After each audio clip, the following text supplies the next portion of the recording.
السلام علیکم سامعین، مشہور کہاوت ہے کہ تاریخ خود کو دہراتی ہے،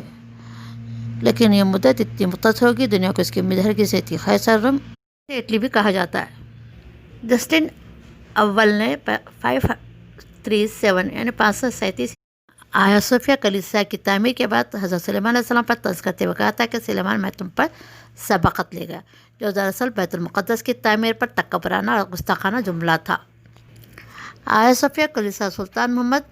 فاتح کے ہاتھوں فتح دنیا تک مسیحیوں کا دوسرا بڑا مذہبی مرکز بنا رہا۔ تقریباً 5ویں صدی عیسوی سے مسیح دنیا و دو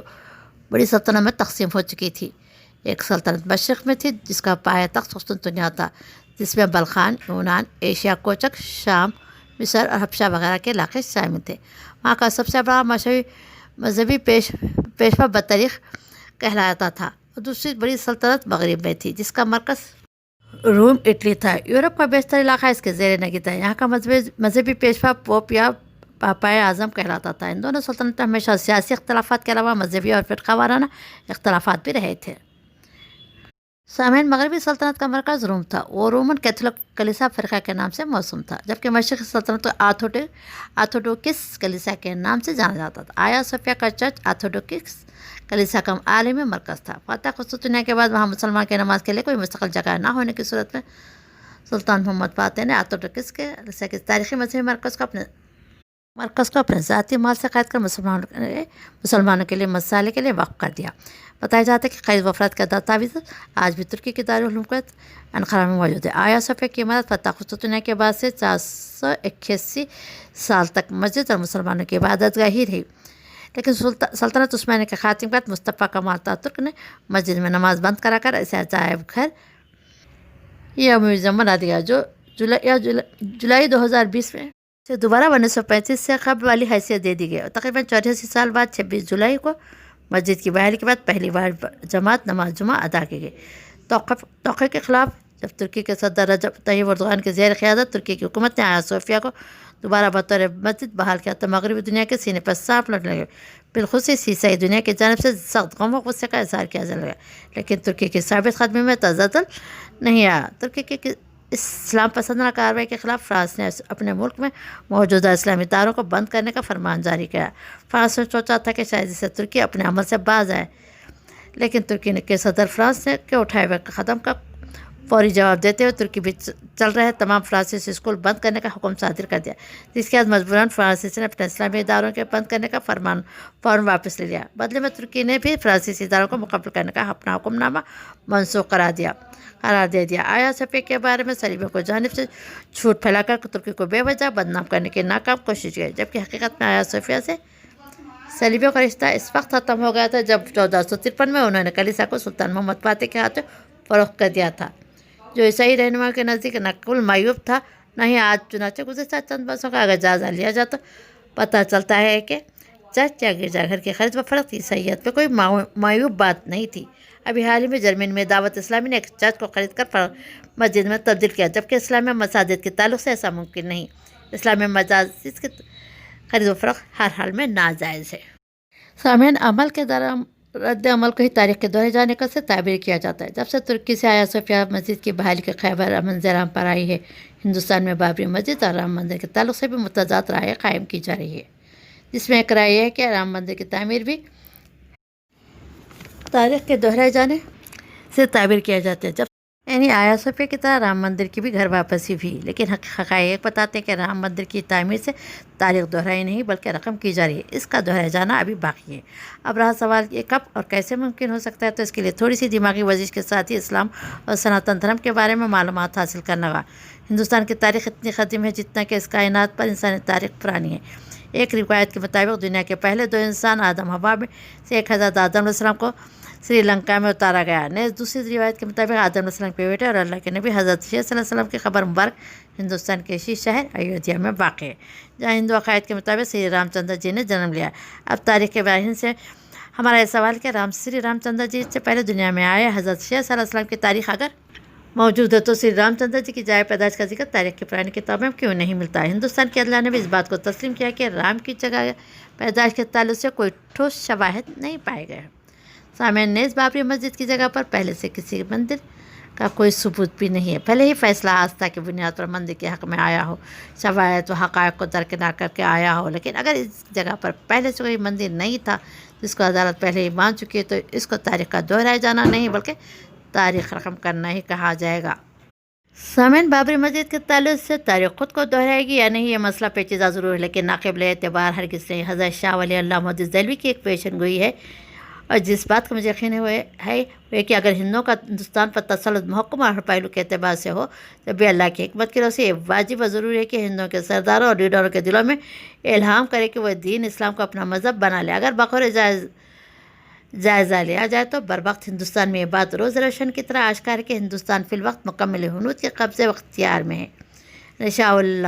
ولی اللہ محدث دہلوی کی پیشن گوئی کا ایک حصہ مکمل ہو چکا ہے، دوسرا حصہ کب پائے تکمیل کو پہنچے گا اس بارے میں کچھ کہنا قابل از وقت ہوگا۔ فی الحال یہ پیشن گوئی سے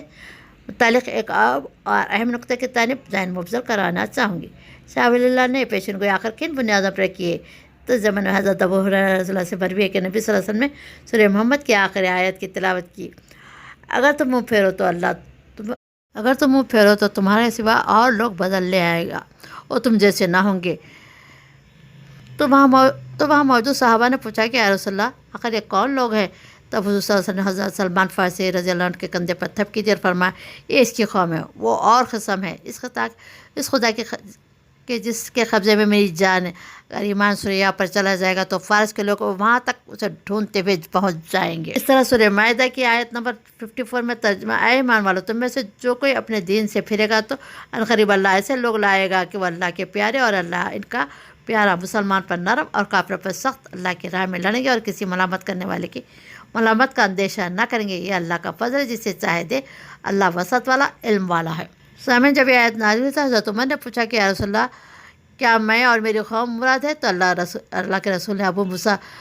الاشعری کی جانب اشارہ کرتے فرمایا نہیں بلکہ یہ شخص اور یہ اس کی قوم۔ اب قابل غور عمل ہے کہ حدیث مبارکہ کے مطابق تبدیلی مذہب کرنے والے قوم کے تعلق سے بظاہر تضاد پایا جاتا ہے۔ پہلی حدیث پر تبدیلی مذہب کا اشارہ سلمان فارسی کی قوم کی طرف ہے جو ایران سے ہے، اور دوسری حدیث کے مطابق جو قوم مذہب تبدیل کرے گی ابو موسیٰ الاشعری کی قوم ہے جو یمن سے تعلق رکھتے ہیں۔ دونوں روایتوں میں بظاہر تضاد ہے لیکن حقیقت میں تضاد ہے ہی نہیں۔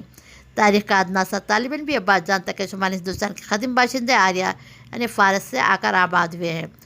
جنوبی ہند کے دراوڑ سماج کے بارے میں عام خیال کی آریہ سماج کے آنے کے بعد بڑی تعداد میں ہندوستان سے نقل مقامی کر کے مشرقی وسطی میں آباد ہو گئے۔ آج بھی بین الاقوامی صفائی سفر کے ادارے IATA کی جانب سے تیار کردہ نقشے میں مشرقی وسطی کی فہرست ممالک میں یمن کو شمار ہوتا ہے۔ اب غور کرتے ہیں، ان دونوں قوموں میں ایک بات مشترک ملے گی کہ دونوں ہی قومیں ہندوستان میں آ کر جمع ہو جاتی ہے۔ یہاں ایک اور قابل غور عمل ہے کہ دنیا میں جتنے بھی مذاہب صحائف سے منسوب ہیں ان میں ہر کسی کے پاس آسمانی صحیفے کا پیغمبر موجود ہے۔ مثلا توریت حضرت موسیٰ علیہ السلام، زبور حضرت داؤد علیہ السلام، انجیل حضرت عیسیٰ علیہ السلام، قرآن مجید حضرت محمد صلی اللہ علیہ وسلم سے منسوب ہے۔ لیکن سناتن دھرم کی کتاب ویدوں کے بارے میں آسمانی صحاف ہونے کے دعووں کے باوجود ان صحاف کے لانے والے پیغمبر کے بارے میں نہ صرف دنیا کا کوئی علم نہیں بلکہ ان کے دھرم گرنتھوں میں بھی اس کا واضح ذکر نہیں ملتا۔ اس لحاظ سے اسلام کا مطالعہ کیا جاتا ہے۔ بخاری شریف کی حدیث نمبر 4487 اور 7349 میں ذکر ہے کہ رسول اللہ علیہ وسلم نے فرمایا قیامت کے دن نوح علیہ السلام کو بلایا جائے گا، وہ عرض کریں گے کہ لبیک و صادق یا رب۔ اللہ رب العزت فرمائے گا کیا تم نے میرا پیغام پہنچا دیا تھا؟ نوح علیہ السلام عرض کریں گے میں نے پہنچا دیا تھا۔ پھر ان کی امت سے پوچھا جائے گا کیا انہوں نے تمہیں میرا پیغام پہنچا دیا تھا؟ وہ لوگ کہیں کہ ہمارے ہاں کوئی ڈرانے والا نہیں آیا۔ اللہ تعالیٰ فرمائے گا نوح علیہ السلام سے کہ آپ کے حق میں کوئی گواہی بھی دے سکتا ہے؟ وہ کہیں گے کہ محمد صلی اللہ علیہ وسلم اور کی امت میری گواہ ہے۔ چنانچہ آپ صلی اللہ علیہ وسلم کی امت ان کے حق میں گواہی دے گی، انہوں نے پیغام پہنچا دیا تھا۔ اب یہاں بھی ایک قدر مشترک موجود ہے کہ نوح علیہ السلام کی امت کا نبی ان کے علم میں نہیں ہے، اور سناتن دھرم کے پیروکار اپنے آسمانی صحیفوں کے لانے والے نبی کو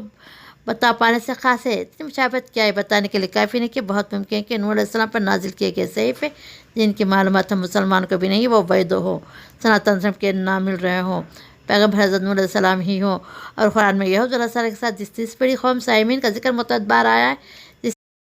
تحقیق خنوز مفہوم ہے، اس سے مراد یہی لوگ ہیں نیز مذہب تبدیل کرنے والی قوم سلمان فارسی ابو موسیٰ الاشعری کی قوم ہو جو ہندوستان میں آ کر جمع ہو جاتی ہے، یعنی سناتن دھرم کے پیروکار جن کی تبدیلی مذہب کا ذکر حدیث میں آیا ہے۔ ہندوستان میں بڑے پیمانے پر تبدیلی مذہب کے آثار اس لیے بھی مزید پختہ ہو جاتے کہ ہندو سماج میں جس کا اللہ کے اوتار کے انتظار میں بیٹھا ہے، جن کے بارے میں ان کا عقیدہ ہے کہ آ کر اس سماج کو نجات دلائیں گے، اس کا ذکر کرتے ہوئے پروفیسر وید پرکاش اپادھیائے نے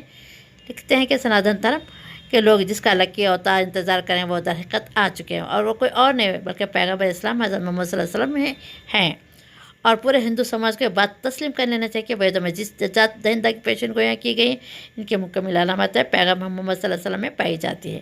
ان تمام نشانیوں کے علاوہ حضرت عمر بن شعیب کی روایت ہے کہ رسول اللہ علیہ وسلم نے فرمایا، بے شک تمام مخلوقات میں ایمان کے اعتبار سے قوی اور عجیب ترین حقیقتاً ایک قوم ہوگی، وہ میرے بعد ہوں گے، وہ کچھ صحیفے پائیں گے، ان صحائف میں کتاب ہے جو کچھ ان کے صحائف میں ہے، اس پر وہ ایمان لائیں گے۔ شاہرین کے مطابق اس حدیث میں کتاب سے مراد قرآن ہے،